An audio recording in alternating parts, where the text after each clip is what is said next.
back at Up North Ave 4. So today we are here looking at this beautiful float with Catherine, who created this float. Catherine, thank you for taking the time and talking with us today. Oh, thank you so much. And I didn't create it by myself. I'm one of a committee of volunteers at the Rhinelander Country Club.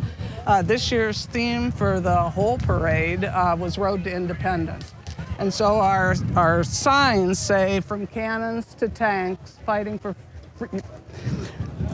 freedom, our freedom isn't free. And then we also have independence and freedom, what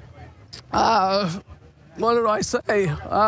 Come at a price. And so what we wanted to do is talk about the fact that from 1775 to 2025, the way we fought for our freedom has changed, but it's important always to remember that democracy comes at a price, and we have to be willing to support it.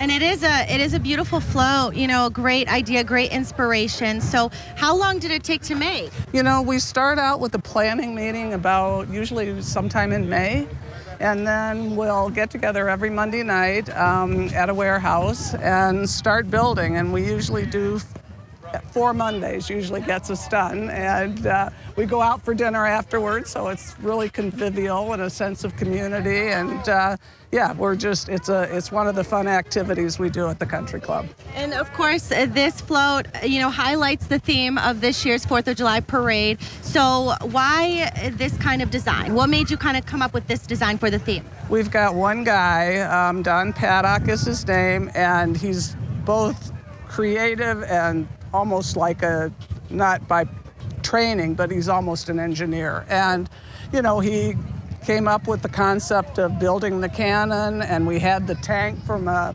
prior parade, and then we decided we'd put it on some turf, and you can't see it here, but behind there we've got a bunch of cannonballs ready to go in the cannon. Oh, I see that. Yeah, so yeah, we thought that was appropriate for the Road to Independence. And you know, every float is different because there's so much different kind of creativity that comes into making floats. So this float, what would you say is kind of like the big standout? What makes this float a little bit different and unique than other floats?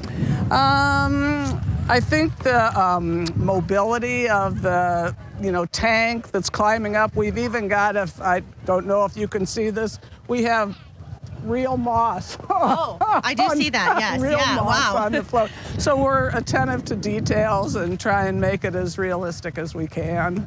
Okay. Well, it's beautiful. It's a great float, Catherine. Thank you, Agnes. Nice to meet you. And, oh, you too. You know, it's such a fun thing because, as I'm sure you've seen down the street when you were talking to Dale, I mean, this is one of the highlights of being a part of the Rhinelander community. So many people and families, you know, anybody from an infant to somebody in their hundreds is here today, and it's good to be a part of. I love it. Well, thank you, Catherine. Thank you for volunteering and making this float for all of us. All righty, thank you. Thank you.